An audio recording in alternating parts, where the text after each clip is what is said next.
कहते हैं ना दोस्तों, पति और पत्नी का जो रिश्ता होता है वह टोटली विश्वास पे टिका होता है। लेकिन जिस दिन से विश्वास टूटता है उसी दिन से पति और पत्नी के बीच कलह होना शुरू हो जाता है, जिसकी वजह से उनका परिवार जो होता है हमेशा हमेशा के लिए बर्बादी की कगार पर पहुंच जाता है। आज के घटना में सेम कुछ ऐसे ही होता है। एक व्यक्ति होता है अपनी खुशियों को लिए एक ऐसा जाल बुनता है जिसकी वजह से उसका हंसता खेलता परिवार तक तबाह हो जाता है, और तबाह होने की वजह से उसके परिवार में उसकी अपनी पत्नी ही इस दुनिया को छोड़ के चली जाती है। लेकिन जब लोगों के सामने सच्चाई निकल के आता है, इससे सुनने के बाद लोग हैरान और परेशान भी हो जाते हैं। आखिर क्या था आज की घटना में? आज की घटना में क्या हुआ? आज की घटना की आप पूरी तह तक सच्चाई जानने के लिए इस वीडियो को आप लास्ट तक ज़रूर देखिएगा। नमस्कार दोस्तों, मैं प्रदीप कुमार आपको स्टडी बात चैनल पे मैं स्वागत करता हूं। दोस्तों आज की यह जो सच्ची घटना है, यह घटना सुनाने से पहले मैं आपसे एक छोटा सा रिक्वेस्ट करना चाहता हूं, क्योंकि आप अगर इस चैनल पर नए आए हुए हैं और पहली बार आए हुए हैं तो एक बार जाकर आप अपने इन्हीं प्यारे हाथों से आप इस चैनल को सब्सक्राइब जरूर कर लीजिएगा, ताकि आपकी वजह से आज जो वीडियो इम्पोर्टेंट हो गए थे काफ़ी लोगों तक पहुँचाया जा सके, और इसके लिए हम आपके तहे दिल से शुक्रगुजार रहेंगे। दोस्तों आज की यह जो सच्ची घटना है, यह घटना ठीक उत्तर प्रदेश का जाना माना शहर पड़ता है कौशाम्बी, और ठीक उसी का ही एक सिरधू थाना लगता है, और ठीक उसी का ही सैनी रोड पड़ता है। उसी रोड पर रहने वाले होते हैं किराए के मकान में अजय साहू, जिसकी उम्र लगभग 31 साल के आसपास होती है। उनकी भी अपनी पत्नी होती है सरिता साहू, जिसकी उम्र लगभग 29 साल के आसपास होती है। लेकिन अजय साहू की अपनी एक बेटी होती है जिसकी उम्र 7 साल के आसपास होती है, जिसका नाम तनु साहू होता है। लेकिन अजय साहू जो था अपने परिवार का खर्चा बर्चा चलाने के लिए मौके पर एक डीजे ऑपरेटर का काम किया करता था, जिसकी वजह से अजय साहू का पूरे परिवार का जो खर्चा होता बड़े बेहतर तरीके ढंग से अब चल पाता था। बड़ी खुशी में ज़िंदगी जो होता है अजय साहू का होता है, और छोटा परिवार होने के नाते खूबसूरत तरीके से अजय साहू का पारिवारिक जो ज़िंदगी होता है अपने पटरी पर चल ही रहा होता है। तभी मैं बात कर रहा हूँ 13 अक्टूबर का ही। अब सुबह का टाइम होता है, तो उसी वक्त अजय साहू जो होता है मौके पर इलेक्ट्रॉनिक सामान लेने के लिए और प्रयागराज अब निकल जाते हैं। लेकिन जैसे शाम का 6 बजे के आसपास का टाइम होता है तो अजय साहू जो होता है अपने घर पहुंचता है। लेकिन जैसे ही घर में दाखिल होता है तो मेन दरवाजे पर हाथ रखता है, तो दरवाज़ा जो होता है अपने आप खुल जाता है, तो दन से वह अंदर गिर जाता है। और जैसे उठकर खड़ा होता है तो एक देखता है कि बगल में एक तख्ता है, उसी तख्ता के बगल में उसकी जो अपनी पत्नी होती है, अब इधर सरिता साहू पूरी तरह से खून से लथपथ अवस्था में वहीं पड़ी होती है। यह नज़ारा देखकर अजय साहू वहीं चीख पड़ता है, और चीख की आवाज़ सुनकर आस पड़ोस में जो लोग होते हैं वह भी वहीं पहुंच जाते हैं। लेकिन वह जो लोग हंस रहे देखते हैं ना कि दरवाज़ा होता, ठीक दरवाजे की जो पल्ला होता है उसी पल्ले के बगल में अजय साहू की अपनी जो बेटी होती 7 साल की इधर तनु, वह भी पूरी तरह से मृत अवस्था में वहीं पड़ी होती है। उसी वक्त वहाँ जितने भी लोग पहुँचते हैं सभी लोग तरह तरह की बातें करते हैं। तभी उस इलाके की खबर जो होता है धीरे धीरे पूरे इलाके में फैलने लग जाती है, और फैलने की वजह से उसी इलाके के विधायक होते हैं अब शीतला प्रसाद पटेल, वह भी खबर पाते हैं। हृदय विदारक घटना के बारे में जानकारी लगते ही वह तुरंत जो होता है अजय के घर में घुसते हैं। वह भी नज़ारा देखते हुए तुरंत ही दंग सा रह जाते हैं, और उसी समय इसकी जो सूचना होता है अब जाकर सेना कोतवाली में दे देते हैं। वहाँ के जो थाना इंस्पेक्टर होते हैं और प्रदीप सिंह, वह भी खबर पाते हैं।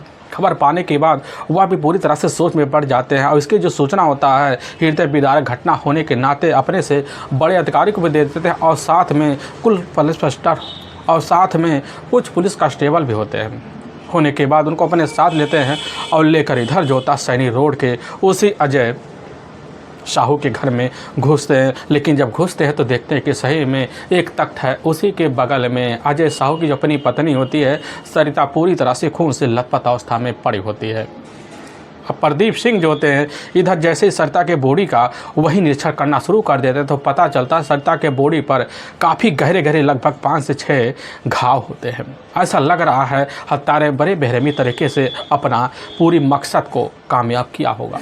पुलिस की जो टीम होती है अब जैसे ही अब इधर तनु के पास पहुंचती, तनु के शरीर को देखा जाता है तो पता चलता है उसके शरीर पर ना कोई चोट ना कोई मोच होता है। लेकिन पुलिस की टीम जैसे तनु के गले को देखती है तो उसके गले पर 3 काले काले धब्बे होते हैं। पुलिस को अंदाज़ा हो जाता है कि इसका गला दबाकर हत्या की गई है। पुलिस की जो टीम होती है वही घटनास्थल पर तौर तरीके से अब निरीक्षण करती है और साथ में मौके पर फोरेंसिक टीम भी वहीं पहुंच जाती है। फोरेंसिक टीम जो होती है अब इधर जाती है, सरिता के बॉडी को वह भी तौर तरीके से निरीक्षण करती है, जांच पड़ताल करती है, अपने हिसाब से वहां से कुछ सबूत इकट्ठा कर लेती है। इकट्ठा करने के बाद पुलिस की जो टीम होती है इधर अजय से अब वही पूछताछ करती है, तो अजय जो होता पुलिस के सामने कहने लग जाता है कि साहब हम तो सुबह प्रयागराज के लिए इलेक्ट्रॉनिक का कुछ सामान लेने के लिए मौके पर निकले हुए थे, लेकिन साहब जब शाम पर लौटते हैं, लौटने के बाद दरवाज़ा तो खोलते अंदर जाते हैं, साहब जो नज़ारा देखते हैं पूरी तरह से हम भी सोचना समझ पाते हैं कि आखिर हमारे परिवार में हमारी पत्नी और हमारे बच्चे के साथ यह कैसे हो गया। पुलिस की जो टीम होती है अजय से पूछने लग जाती है, क्या तुम्हारी पत्नी इधर सरिता या तुम्हारी बच्ची का किसी बच्चे के साथ झगड़े तकरार या तुम्हारी पत्नी का किसी से झगड़े तकरार हुए थे? यह बात जब अजय सुनता है कहने लग जाता कि नहीं साहब, हमारी जो पत्नी होती सरिता एक नेक दिल की औरत थी, घर की संस्कारी औरत थी, सिर्फ अपने काम से मतलब रखती थी, क्योंकि हमारा जो काम होता एक तो डीजे बनाने का काम होता है, हम तो इधर लगन में दिन भर कहीं ना कहीं व्यस्त ज़रूर रहते हैं और हमें इसके बारे में नहीं पता कि साहब हमारे घर में किसी की क्या दुश्मनी हो सकती है। पुलिस की जो टीम होती है इधर जब वजह से पूछताछ करती है, पूछताछ करने में इसकी जो सूचना होता है अब उसी वक्त इधर तनु के जो अपने नाना होते हैं राजेश चंद्र को भी खबर दे दिया जाता है और राजेश चंद्र जब खबर पाते हैं उसी समय अपनी बेटी अपनी नतनी के बारे में इस तरह की हृदय विदारक घटना की जानकारी पाकर दंग से रह जाते हैं और बिना टाइम गम उसी वक्त सरिता के ही ससुराल पहुंचते हैं। पहुंचने के बाद जो नज़ारा देखते ना वहीं पर उनके पूरे परिवार भी दहाड़े मार कर अब चीख चिल्ला पड़ते हैं। पुलिस की जो टीम होती है इधर तनु और साथ में सरिता के बॉडी का वहीं पंचनामा भरती है।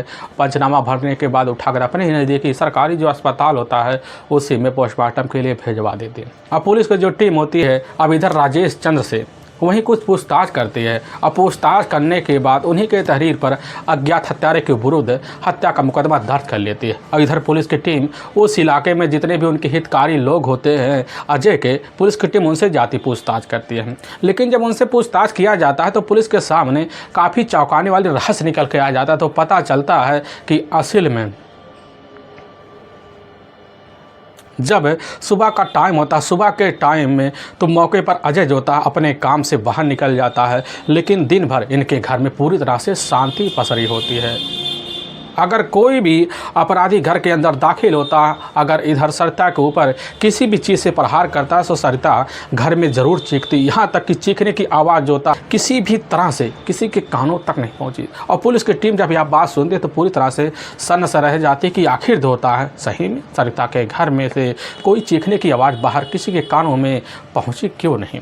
पुलिस की टीम भी काफ़ी असमझ पड़ जाती है। लेकिन पुलिस की टीम जब बॉडी का वही निरीक्षण कर रही होती है तो पुलिस की टीम बॉडी को बड़े ध्यान से देखती है। देखने पर यही अंदाज़ा हो जाता है कि सरिता का जो बॉडी होता है पूरी तरह से अकड़म में आ चुका होता है, यानी कि घटना हुए लगभग अब 10 से 11 घंटे बीत चुके हैं। पुलिस भी समझ जाती है कि आखिर सरिता की जो हत्या हुई है वह ठीक सुबह के टाइम हुई है। पुलिस की जो टीम होती है समझ जाती है कि बस करो, अजय साहू जो होता है हमसे कुछ ना कुछ सच्चाई छुपा रहा है। इसीलिए पुलिस की टीम इधर अजय साहू को अपने कस्टडी में लेती है और लेकर थाने पहुंच जाती है।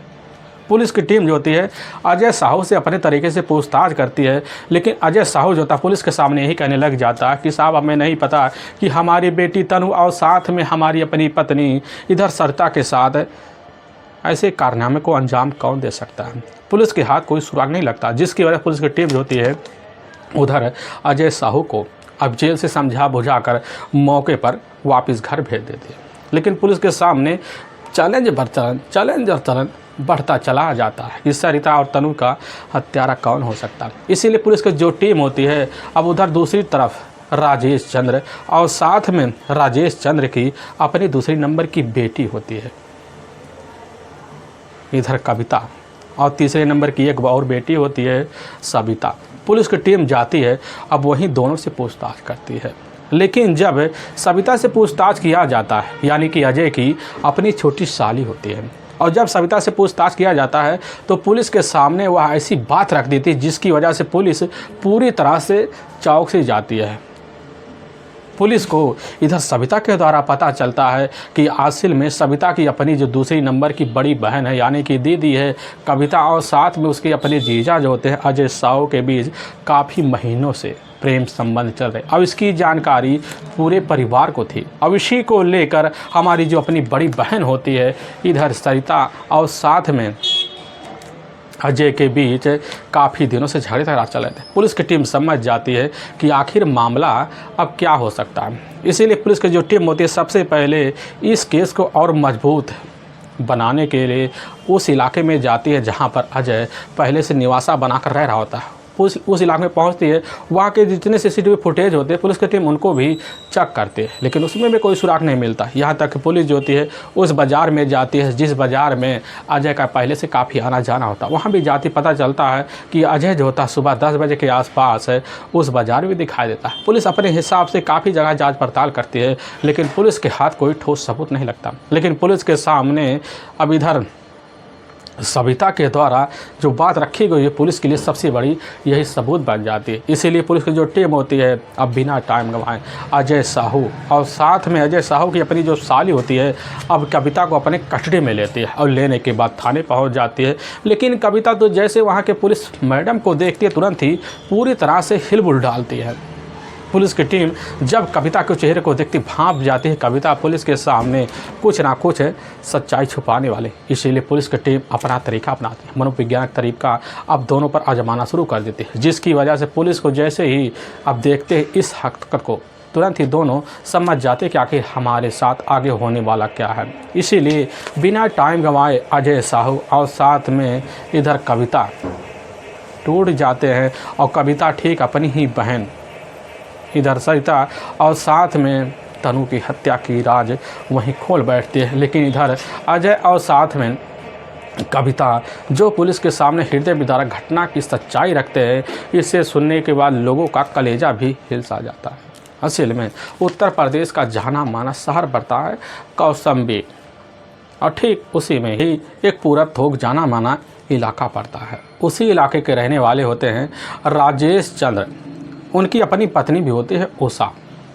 लेकिन इधर राजेश चंद्र की टोटल 3 की 3 बेटियां ही होती है, जिसमें बड़ी बेटी सरिता होती है, दूसरे नंबर की बेटी और कविता होती है और तीसरे नंबर की बेटी सविता होती है। लेकिन राजेश चंद्र को कभी भी आभास नहीं होता है कि हमारे बेटे नहीं हैं। उन्हें अपने तीनों बेटियों को देखकर बेटे जैसे गर्व होता, लेकिन हाँ अपने तीनों बेटियों को पढ़ाने में वह भी कोई कसर नहीं छोड़ते हैं।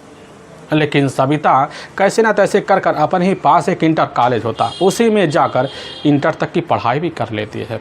अब पढ़ाई करने के बाद जो होता है अब इधर सरिता जो होती है अपने माता और पिता के साथ अपने ही घर गृहस्थी में उलझ सी जाती है। लेकिन हाँ सरिता देखने में बड़ी खूबसूरत भी होती है, चंचल भी होती है, बोलने में तो एक नंबर तड़तड़ होती है। तभी घटना से मात्र इधर लगभग 10 साल के करीब सरिता के ही अपनी एक रिश्तेदार होते हैं। उसी में मौके पर शादी का फंक्शन होता तो उसी में शामिल होने के लिए वह चली जाती और वहीं शामिल हो जाती है। तभी जैसे शाम का टाइम होता उसी वक्त उसी रिश्तेदार के यहाँ डीजे बजने लग जाता है और सरिता जैसे ही गाने की आवाज़ सुनती है तो उसके मन में थिकरन की एक दौड़ चल जाती है। वह सोचने लग जाती है आज हम अपने गाने के मुताबिक डांस करेंगे। तभी सरिता ज्योति डीजे के पास जाती है और डीजे ऑपरेटर से वहीं संपर्क करती कहने लग जाती है कि साहब एक बार हमारे मन मुताबिक डीजे वाले बाबू जरा गाना बजा दो वाला सॉन्ग लगा दो। लेकिन जैसे ही आप बात सुनता है तो पता चलता डीजे ऑपरेटर कोई और नहीं होता है बल्कि वह अजय साहू होता है, जो ठीक है कुम्हरिया गाँव पड़ता है। उसी गाँव के रहने वाले रामहित साहू होते हैं। रामहित साहू की अपनी पत्नी भी होती है, लेकिन उनके भी टोटल तीनों के तीनों बेटे होते हैं। इधर रामहित साहू जो होते हैं खेती के बलबूते तीनों बेटों पढ़ाई में कोई कसर भी नहीं छुड़वाते हैं। लेकिन उनका जो सबसे बड़ा बेटा होता है यही अजय साहू होता है। लेकिन अजय साहू कैसे ना तैसे कर कर इंटर पास तो कर लेता है, लेकिन आगे उसका पढ़ाई में मन नहीं लगता। ना लगने की वजह से वह खुद सोचता है क्यों ना अपना कोई बिजनेस किया जाए। तभी डीजे बजाने का फैसला लेता और डीजे कैसे ना तैसे कर कर ख़रीद भी लेता और लेने के बाद फिर अब शादी और पार्टी और साथ में जन्मदिन पर बजाना शुरू करता था, जिसकी वजह से अजय साहू के पास ठीक ठाक पैसे आ जाते। लेकिन तभी डीजे बजाने के लिए इधर कविता के ही रिश्तेदार के यहाँ मौके पर इनवाइट होता। लेकिन जैसे ही उधर सरिता की खूबसूरती को देखता है, देखने के बाद वहीं सरिता का एकदम दीवाना सा हो जाता है, क्योंकि सरिता एकदम दुल्हन की सदा सज बध कर वहीं खड़ी होती है। खूबसूरती को देखता है तो देखते ही रह जाता है। और उसी वक्त इधर नाचने थिरकने की जो धिनक होती है, इधर अजय पूरी तरह से उसी पर नज़र गड़ाए हुए बैठा रहता है। उसके मन में पूरी तरह से सरिता समझ जाती है, लेकिन सरिता की जो निगाह होता है जब अजय के ऊपर पहुंचता है तो अजय भी समझ। लेकिन कुछ वक्त जब बीतता है तो इधर अजय खुद सरिता को इशारा देता है। इशारा पाने के बाद सरिता एक सुनसान जगह चुनती है और उसी पर इधर सरिता अजय को बुला लेते हैं। बुलाने के बाद वहीं बात करना जब शुरू कर देती है तो इधर अजय जो होता है सरिता को अपनी मीठी मीठी बातों में इस तरह उलझाता है, जिसकी वजह से सरिता अब इधर मीठी बातों की अजय का दीवाना हो जाती है। दीवाना होने के बाद दोनों वहीं एक दूसरे का मोबाइल नंबर लेते हैं और लेने के बाद जान पहचान बढ़ा लेते हैं। फिर उसी दिन से दोनों का मोबाइल नंबर पर ही बात होना शुरू हो जाता है। होने के बाद दोनों एक दूसरे से मिलना जुलना अब जारी कर देते हैं। तभी इसी बीच इधर सरिता और साथ में अजय साहू के बीच अनैतिक संबंध पनप जाते हैं। और जब पनप जाते हैं तो दोनों की जो रिश्ते की जो अहमियत होती है दिन पर दिन बढ़ते चली जाती है। बढ़ जाने की वजह से इधर सरिता भी परेशान हो जाती है, अजय भी परेशान हो जाते हैं। क्यों ना अपनी ज़िंदगी मिलकर अब दोनों साथ बिताया जाए। तभी इधर सरिता अपने पिता अब राजेश चंद्र के पास जाती है, अजय के बारे में एक एक जानकारी देती है। तो राजेश चंद्र जब जानकारी पाते हैं वह भी खुश हो जाते हैं, अपनी बेटी की पसंद को उसी समय हामी भर लेते। हामी भरने के बाद अब दूसरी तरफ अजय जो होता है अपने परिवार में अपने पिता अब रामहित साहू के पास जाता है।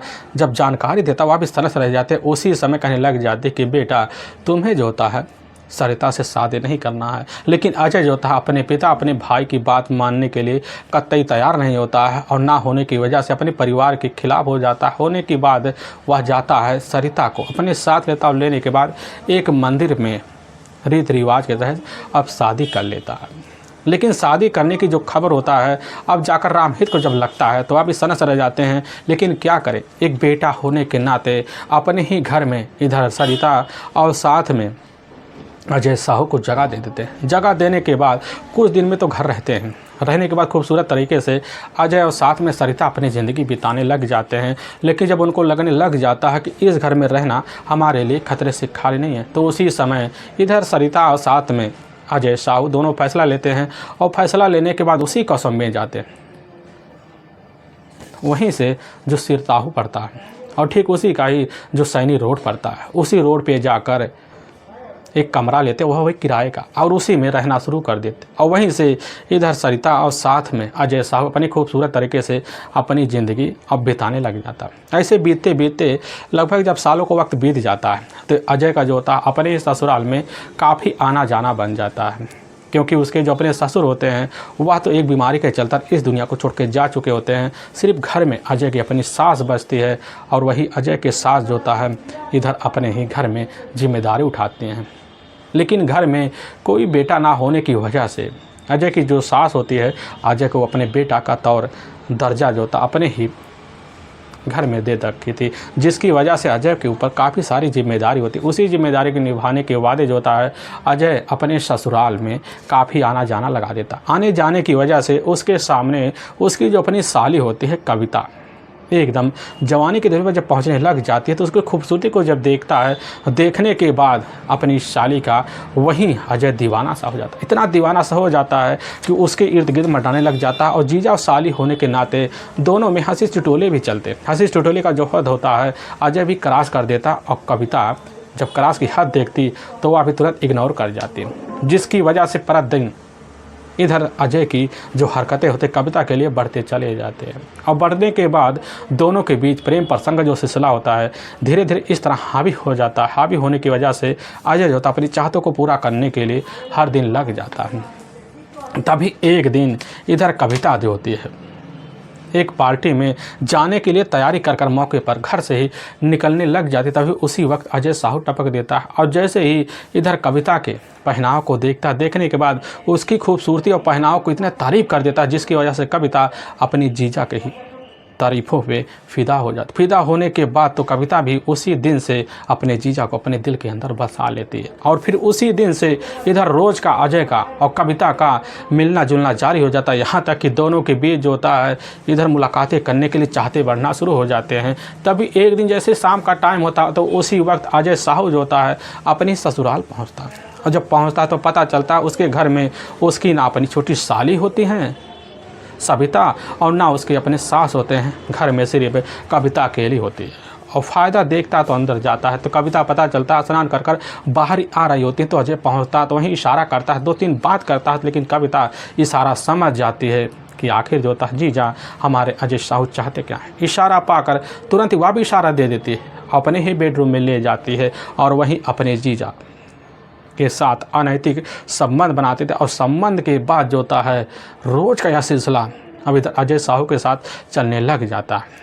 अजय साहू जो होता वादे के मुताबिक इधर कविता से शादी करने के लिए हामी भर लेता और भरने के बाद कविता भी विश्वास कर लेती है कि हमारे जो पति हैं वह हमारी खुद अपनी बड़ी बहन सरिता को तलाक देकर हमें अपनी एक दिन पत्नी जरूर बनाएंगे। और इसी सपने में आए दिन जो होती है कविता अपने रिश्तों को अंजाम देने लग जाती और जब देने लग जाती है दोनों का जो सिलसिला होता है बेधड़क चलने लग जाता है, क्योंकि ससुराल पास होने के नाते अजय का मन मुताबिक अपने ससुराल आना जाना होता है। फिर इधर अनैतिक संबंध भी बनने लग जाते हैं। तभी घटना से 7 साल पहले इधर सरिता जो होती है एक बेटी को जन्म देती है जिसका नाम बड़े प्यारे लफ्ज़ों में तनु रखवा देते हैं और तनु के साथ अजय और साथ में सरिता भी अपनी खूबसूरत तरीके से ज़िंदगी बिताने लग जाते हैं।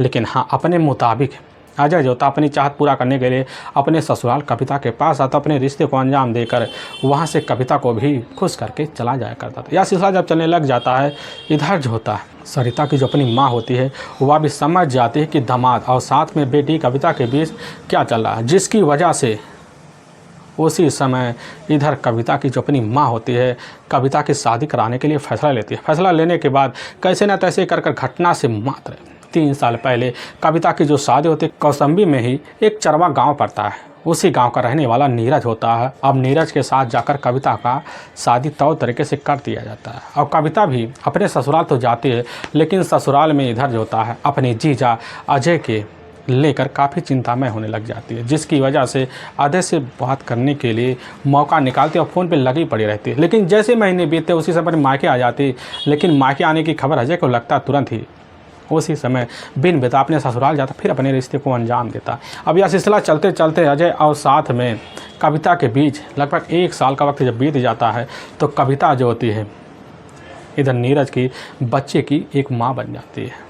लेकिन दूसरी तरफ कविता और साथ में नीरज की ज़िंदगी का जो खूबसूरत तरीका होता है ऐसे चलते चलते ऐसे ही कुछ महीने का वक्त बीतता तो नीरज और साथ में कविता के बीच झगड़े तकरार शुरू हो जाते हैं। झगड़े तकरार होने की वजह से कविता अपने पति से इतनी तरह झगड़े तकरार करती है वह कर अपनी ही बच्ची को अपने साथ लेती आकर हमेशा हमेशा के लिए अपने मायके में बैठ जाती है। और बैठने की खबर इधर जब अजय को लगता अजय की खुशियों का कोई ठिकाना नहीं रहता, क्योंकि उसको मौका मिल जाता अपने साली के साथ अपने रिश्ते अंजाम देने का, जिसकी वजह से आए दिन अपने ससुराल में जाता और इधर कविता के साथ अनैतिक रिश्ता रखकर अपने मंसूबों को कामयाब करता।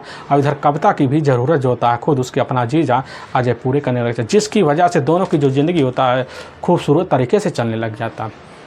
लेकिन तभी इनके अनैतिक रिश्ते की जो जानकारी होता है जाकर मोहल्ले में पड़ती है। पढ़ने की वजह से कैसे न तैसे कर की खबर जाकर अजय की जो अपनी पत्नी होती है सरिता को लग जाता है। लगने की वजह से इधर अब सरिता खुद अपने पति अजय से झगड़े तकरार करना शुरू कर देते हैं, जिसकी वजह से सरिता अजय के ऊपर अपने ससुराल जाने के लिए अब पाबंदी भी लगवा देती है। इधर अजय जो था अपनी पत्नी से जब परेशान हो जाता है इसकी खबर कविता को लगता है, लेकिन जब लगता कविता जो होती है अपने जीजा के ऊपर अब शादी के लिए दबाव मारती है। दबाव मारने की वजह से अब इधर अजय परेशान होता है, वह भी सोचने लग जाता है कि हमारी जो पत्नी है वह अपनी ज़िंदगी में कभी अपनी ज़िंदगी में हमें दूर करने के लिए हामी नहीं भरेगी, यानी कि हमें कभी तलाक देगी नहीं। तभी इधर अजय साहू जो होता है और कविता दोनों मिलकर एक खतरनाक षड्यंत्र रचते हैं और उसी षड्यंत्र के एक ऐसा नक्शा बनाते हैं जिस नक्शे में इधर हमेशा के लिए सरिता को मौत के लिए सुलाने के लिए प्लान बनाते हैं। और उसी प्लान के तहत इधर जो था अजय और कविता दोनों आए दिन हर कोशिश में लगे रहते हैं कैसे न तैसे कर सरिता को अपने ही रास्ते से हटाया जाए। तभी वह दिन भी आ जाता है 13 अक्टूबर का दिन होता है। अब सुबह का जैसे टाइम होता उसी वक्त इधर अजय साहू जो होता है अपनी गहरी चाल के तहत उठने के बाद अपने किचन में जाता है। उसकी जो अपनी पत्नी होती है मौके पर घर में ही झाड़ू पोछा लगा रही होती है। उसी के पास पहुंचने के बाद सरिता के गले के करीब अपना हाथ ले जाता, एक हथियार लेता, उसी हथियार से सरिता के गले पर हथियार बार बार चलने लग जाता है, जिसकी वजह से सरिता वहीं दुनिया छोड़ के चली जाती है। लेकिन एक माँ की चीख की आवाज़ सुनकर उसकी जो अपनी 7 साल की बच्ची होती है तनु उठती अपनी माँ की नज़ारा को देखती वह भी चीख पड़ती है। लेकिन वह समझ जाता है अजय अब तो हमें बच पाना काफ़ी मुश्किल लग रहा है, जिसकी वजह से अजय उसी वक्त अपने बच्ची के पास जाता, फिर उसको भी हमेशा के लिए मौत की नींद में सुला देता। फिर वहाँ से अपने मंसूबों को कामयाब करने के लिए अपने घर से तो बाहर निकलता है, फिर बाज़ार जाता है और वहाँ जाता जहाँ पर सीसीटीवी कैमरे लगे होते हैं, ताकि जब पुलिस सीसीटीवी फुटेज इलाके के निकाले तो पता लगे कि हम जो होता है अपने घर से ही मौके पर प्रयागराज निकले हुए थे। वहाँ से चल पड़ता है। चल पड़ने के बाद अब शाहगंज पहुँचता है। वहाँ एक समोसे का दुकान होता है, लेकिन सामने देखा सीसीटीवी कैमरा लगा है, ताकि हाँ पुलिस अगर चेक करे तो उनको हम सबूत दे सके। वहीं खड़ा होकर समोसा भी खाता है। फिर वहाँ से निकल जाता है, प्रयागराज पहुँचता है, इलेक्ट्रॉनिक दुकान पे जाता है। वहाँ पर देखता है कि हाँ सीसीटीवी कैमरा लगा हुआ, वहाँ भी खड़ा हो जाता है ताकि पुलिस को सबूत मिले कि हम प्रयागराज आए हुए थे। फिर वहाँ से शाम को ही बस पकड़ता। बस पकड़ने के बाद कौसम्बी आ जाता, फिर अपने घर में जाता है। फिर अपने नाटक को कामयाब करने के लिए घबरे में चीख पड़ता है। समझ जाता कि हमारे सारे जो प्लान है पूरे के पूरे कामयाब हो पड़े हैं। दूसरी तरफ कविता को भी जानकारी थी, लेकिन कविता अब दोबारा फ़ोन मिलाने के लिए कतई अजय के पास तैयार नहीं होती। समझ जाती है कि पुलिस हमसे फ़ोन कॉल के द्वारा पहुंच भी जा सकती है। लेकिन हाँ इधर अजय साहू के जो प्लान होते हैं पूरी तरह धरे के धरे रह जाते हैं, जिसकी वजह से पुलिस के कचहरी में जल्द अजय फंस जाता। लेकिन वाकई में दोस्तों पुलिस के सामने जब यह सच्चाई इधर कविता और साथ में अजय साहू रखते हैं तो पुलिस की जो टीम होती है दंग सा रह जाती है, और साथ में जिसके कानों में खबर पहुंचती है वह भी सोचने समझने के लिए पूरी तरह से मजबूर सा हो जाता है कि आखिर एक पिता अपनी पत्नी और अपनी बेटी की साथ यह कैसे कर सकता है। लोग तरह तरह की बातें, लेकिन पुलिस की जो टीम होती है इधर दोनों को अपने कस्टडी में लेने के बाद ले जाती है, वहाँ के न्यायालय में पेश कर देते हैं। न्यायालय में दोनों के ऊपर काफ़ी गंभीर मुकदमा दर्ज करके ले जाकर हमेशा के लिए जेल के सलाखों के पीछे डाल देती है। दोस्तों हमें इस घटना का सुनाने का जो उद्देश्य है किसी के दिल को पहुंचाना नहीं, बल्कि आपको यह बताना आप जहां भी रहें आप सावधान और सतर्क जरूर है। दोस्तों फिर मिलेंगे एक नई वीडियो के साथ, तब तक के लिए जय हिंद और जय भारत।